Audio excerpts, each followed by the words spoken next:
के बारे में। नुकरा कौन सा होता है? अच्छा, आप पूछते जाए, बताता जाऊंगा आपको। सर ये मतलब कैसे पता चलता है कि नुकरा कौन सा और सावा को थोड़ा सा बोलोगे? रंग से पता चल जाता है। जो सफेद रंग का घोड़ा है ना, जो बिल्कुल वाइट है, प्योर वाइट है, और उसके अंदर कोई ब्लैक डॉट कहीं से भी नहीं है। अच्छा, ब्लैक डॉट की मैं बात कर रहा हूँ, ब्लैक छापे की बात नहीं कर रहा मैं। तो वो उसको कहते हैं नुकरा। नुकरा भी दो तरह का होता है, एक बिल्कुल चांदी नुकरा होता है, बिल्कुल ही वाइट होता है, प्योर चांदी की तरह, और एक होता है जिसके ऊपर छापे होते हैं थोड़े थोड़े से, उसको वो छापेदार नुकरा नॉर्मली लोग कहते हैं। वो वाइट घोड़ा है, ये बड़ा खूबसूरत होता है, आपने कई देखे होंगे। एक भाई मैंने लिया अभी थोड़ी देर पहले, सभी भाई बड़े प्यार से लेके आए भैया। मैं चले, थैंक यू। तो इसके बाद जो है वो एक वाइट और होता है जिसको सावा वाइट कहते हैं। सावा होता है घोड़ा, वो ग्रे कलर का घोड़ा होता है। इसके कान, इसकी दुम, इसके बाल ब्लैकिश से होते हैं, ग्रे। इसके ऊपर बाद धारियाँ होती हैं, बाद नहीं होती हैं। वो घोड़ा आ भी रहा है, बार बार यहाँ से घोड़े आते हैं वो वाले ना, उसको सावा कहते हैं। फिर एक जो ब्राउन घोड़ा जो नॉर्मली आप बहुत ज़्यादा देखते हैं, उसको कुमैद कहते हैं। उसमें दो रंग होते हैं, एक डार्क कुमैद होता है, एक लाइट होता है।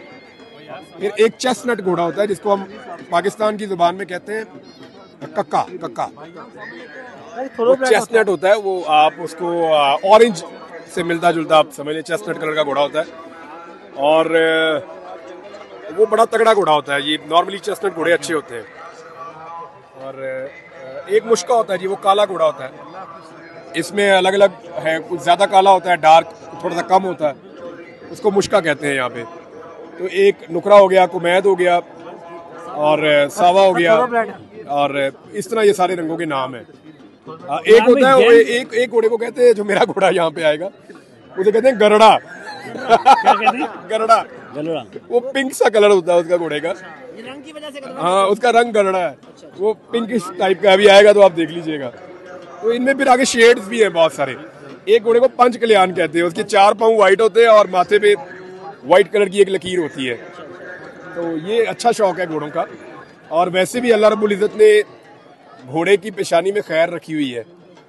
तो ये जो लोग भी आप देखें बड़े पुरसकून है, जो लोग ये गेम खेल रहे हैं, बच्चों को भी ये गेम खेलनी चाहिए और बड़ों को भी खेलनी चाहिए। अगर आप गांव में रहते हैं, ख़ास तौर पे आप किसी गांव में रहते हैं, तो आप ये खेल सकते हैं।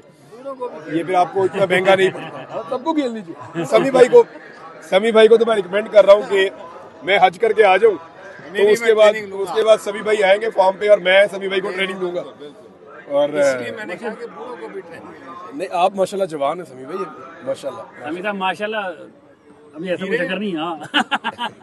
अच्छा जी, इसमें एक ये आगे वाला कुमैद है, इसमें आपको पता चल जाएगा।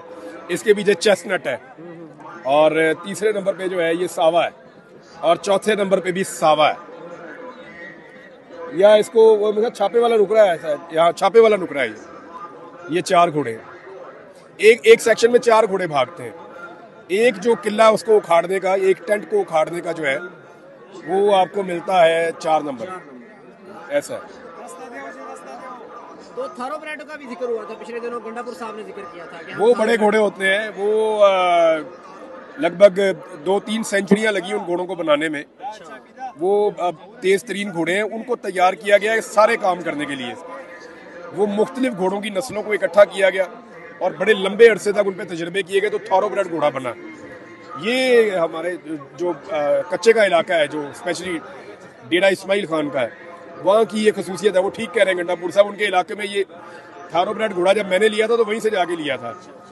और अभी आज जो घोड़ा भागने वाला है, ये भी आज DI खान से हम लेकर आए थे। तो उनके इलाके के थारोब्रेड वाकई बहुत मशहूर है और बड़े तगड़े घोड़े हैं।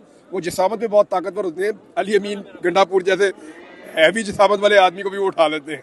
एक अरबी होता है, एक देसी होता है, इनमें क्या फर्क है? अरबी दुनिया का सबसे पुराना घोड़ा है। पूरी दुनिया में कोई घोड़ा इतना पुराना नहीं है। इनमें क्या फर्क है? अरबी दुनिया का सबसे पुराना घोड़ा है। पूरी दुनिया में कोई घोड़ा इतना पुराना नहीं है।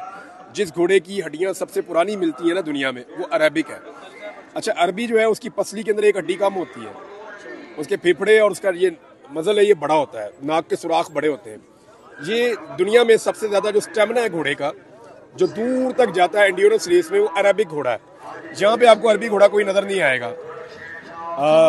ये गेम एक्चुअली अरबी घोड़े की नहीं है, लेकिन हम कभी कभी किसी मेले में किसी जगह पे देखते हैं कि अरबी घोड़े आ जाते हैं। मेरे पास एक अरबी घोड़ा है, जो ज़रा थोड़ा महंगा होता है, तो मैंने अच्छे टाइम पे एक ले लिया था बच्चा। अब तो वो माशाल्लाह जवान है, तो ये जो अरबी घोड़ा है वो बिल्कुल एक अलग चीज़ है और दुनिया का सबसे बेहतरीन घोड़ा जो है, जो सारी दुनिया मानती है, जहाँ से घोड़े शुरू हुए वो अरबिक ही है। सर जी, दुनिया इतनी तरक्की कर गई है, नई नई गाड़ियाँ, जहाज, लेकिन घोड़ों का अभी तक उसी तरह ही है। ये वैसे इसकी क्या वजह हो सकती है? मैं एक चीज़ आपको बताऊं, आप दुनिया की जिस मर्जी सवारी पे बैठ जाएं, सबसे अच्छी गाड़ी पे बैठ जाएं, फरारी पे बैठ जाएं, हमर पे बैठ जाएं, मर्सिडीज से आप उतरें, जब आप घोड़े की पीठ पे बैठते हैं ना, तो आपको फील पता चलती है कि एक्चुअली सवारी होती क्या है। ये सारा कुछ आपको छान बुरा लगता है जब आप घोड़े के ऊपर चढ़ के बैठते हैं। मेरे ख्याल में एक गाड़ी की कीमत में बहुत सारे घोड़े आ जाते हैं, लेकिन एक गाड़ी की जो एक घोड़े की जो सवारी है ना, वो बहुत सारी गाड़ियां मिलके भी नहीं कर सकती। तो जो लोग मिस कर रहे हैं, अभी तक घोड़े पे नहीं बैठे, वो क्या कितना मिस कर रहे हैं? मतलब क्या चीज़ मिस कर रहे हैं? मेरे ख्याल में सबको अगर फील आ जाए ना कि घोड़ा क्या है, तो लोग बहाने बहाने से उसके ऊपर बैठेंगे। घोड़ा जो नॉर्मली जो सैर के लिए मिलते हैं ना घोड़े, ये मरी शरी में इधर उधर, लाहौर में 2-3 जगहों पे, वो मज़ा नहीं आता। घोड़े को जब आप इंडिपेंडेंटली लेके चलाते हैं, भगाते हैं, फिर जब आप राइडिंग सीखते हैं, अब तो खवातीन बहुत ज़्यादा राइडिंग कर रही है। पूरी दुनिया में बच्चों को राइडिंग सिखाई जाती है, बच्चों को वो राइडिंग सिखाते हैं, क्योंकि राइडिंग से आपको बहुत सारे स्किल आपके अंदर डेवलप होते हैं। सिर्फ राइडिंग का नहीं, बहुत सारी स्किल्स और हैं जो राइडिंग से आपके अंदर डेवलप होती हैं। वो घुड़सवारी ये अमेजिंग है जी, ये बहुत कुछ सिखाती है। वैसे भी हमारे रिलीजन में भी इसका बहुत बहुत बड़ा किरदार है, बहुत बड़ा हाथ है। कल आपने टेंट उठाया, किला और तुक्का लग गया मेरा। नहीं बड़ा, कल यहाँ पे रश कम था, आज रश ज्यादा है, क्योंकि कल माहौल बहुत ज्यादा बना। नहीं, कल भी बहुत लोग थे, आज हम ऊपर बैठे हुए तो हमें ज्यादा लग रहे हैं। इमरान भाई की वीडियो है ना, बड़ी वायरल हुई है, तो उसको देख के भी बड़े लोग आए यहाँ पे। कल नहीं बड़ी माशाल्लाह, बड़ा अच्छा, क्योंकि लोगों को कल घोड़ा किसी का था, वो एक दोस्त मिले मुझे यहाँ पे, जापान से आए हुए थे। उन्होंने कहा जी मेरा घोड़ा है हुस्ने जापान। उन्होंने अपने घोड़े पे मुझे बैठा दिया। घोड़ा किसी का था, नेजा किसी का था, किला किसी का था, पगड़ी किसी की थी। तो लोगों का सामान पहन के हमने कल यहाँ पे एक पहले लोगों ने अपनी वीडियोस देखी हुई थी, सिर्फ वैसे ही राइडिंग करते हैं, उन्होंने वैसे शो कर रहे हैं, लेकिन ये जो किला उठाने वाली बात है, ये तो बड़ी टेक्निक चाहिए होती है इसमें। मुझे वो जरार भाई जो अभी यहाँ बैठे हुए थे थोड़ी देर पहले, अभी मेरा घोड़ा वही चलाएंगे। आज वो मैंने उनसे रिक्वेस्ट की थी कि आप मेरा वाला घोड़ा भगाएं, तो वो ले आए वहाँ से चकवाल से घोड़ा, और आज जरार भाई भगाएंगे। उन्होंने मुझे ये थोड़ी बहुत टिप्स बताई थी कि आपको ये करना चाहिए। मैंने कल फॉलो किया तो वो हो गया। पहले मैंने थोड़ी सी प्रैक्टिस भी की हुई है, यानी बहुत कम, लेकिन की है मैंने इसकी प्रैक्टिस। मफलर सर आज आपने पहना हुआ है फलस्तीन के, हालांकि ये जी भाईजान, ये फलस्तीन का मफलर, ये फलस्तीन तो हमारे दिल के बहुत करीब है, और ये आपने मुझे गिफ्ट किया, आपका बहुत शुक्रिया उस्मान। और लब्बैक अक्सा इसके ऊपर लिखा हुआ है फलस्तीन। मुझे भी उस्मान ने गिफ्ट आपको भी दिया सबको, समी भाई ने भी पहना हुआ था। समी भाई गए कहाँ पे? तो पिज़्ज़ा आ गया, पिज़्ज़ा समी साहब गायब हो गए हैं। भूख लगी है। लेकिन इस तरह के माहौल में अगर पिज़्ज़ा आ जाए और साथ है ये नहीं, पेंडा आएगा जी, पेंडा आएगा। ये जो जिस ट्रक में हम बैठे हैं, ये बड़े खास लोगों का ट्रक है, और हमारे बड़े अच्छे मेजबान हैं जिनका ये ट्रक है, और उनकी टीम दो टीमें भागी है हमारी अभी। हमारी एक 14 और एक 16, एक के पूरे नंबर है, एक में थोड़ा सा जो है वो 2 नंबर उसमें मिले हैं। किला गिर गया है लेकिन मिस नहीं हुआ। आप सर कहाँ से हैं?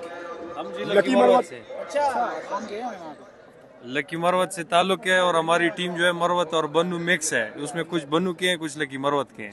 दो टीमें भगाई हैं, 2 टीमें, 2 सेक्शन है हमारे, और दोनों अगले राउंड में हैं। क्लब एक है, दोनों में इंशाल्लाह फाइनल जीत के दिखाएंगे। इमरान भाई आप इधर ही हुए, आपको दिखाएंगे इंशाल्लाह। और दो टीमें भगाई हैं, 2 टीमें, 2 सेक्शन है हमारे, और दोनों अगले राउंड में हैं। क्लब एक है, दोनों में इंशाल्लाह फाइनल जीत के दिखाएंगे। इमरान भाई आप इधर ही हुए, आपको दिखाएंगे इंशाल्लाह। शौकीन लोग जो होते हैं ना, वो फिर इसी तरह करते हैं। आपने सवाल बड़ा जबरदस्त किया था कि दुनिया बहुत तरक्की कर गई है, घोड़े उधर ही हैं। घोड़ों में ना जाली आती है, ना लाइटें आती है, ना कुछ की उसको अपग्रेड करे। घोड़ा ही होता है। वो शुरू से लेकर एंड तक जो होता है ना, वो घोड़े की दुम और शक्ल और उसकी वही होती है। यार आप मेरे से सीनियर राइडर हैं। मुझे यानी मैं इनको एक बात कह रहा था कि आप दुनिया की जिस मर्जी गाड़ी में से उतर जाएं, बिल्कुल आप घोड़े पे चढ़ेंगे तो आपको लगेगा कि आप कचरे में से उतरे हैं। हम कारोबारी लोग हैं, जब भी कोई थोड़ी सी टेंशन वगैरह होती है ना, तो जाते हैं अपने फार्म पे, घोड़े के ऊपर बैठते हैं। जैसे ही घोड़े के ऊपर बैठते हैं ना, दुनिया जहान की चीजें भूल कर, बस वो एक जो सोफा सीट है वो कहीं पे नहीं है, ना मर्सिडीज में, ना मैं बैक में, ना आपने किया पार्टिसिपेट? जी हाँ, मैं पहली पट्टी पे दौड़ा हूँ, मैं कैप्टन हूँ टीम का। अच्छा, इसमें घोड़ा जो है ना वो आपका स्ट्रेस खींच लेता है। बहुत आदमी के दिमाग में जो स्ट्रेस है, जब आप घोड़े पे बैठते हैं तो वो आपका स्ट्रेस लेता है, ऐसा लगता है। चलिए आप खत्म करते हैं। गुजर साहब अब और कोई सवाल करने हैं? मुझे भी घोड़े का कोई सवाल करना है। सभी भाई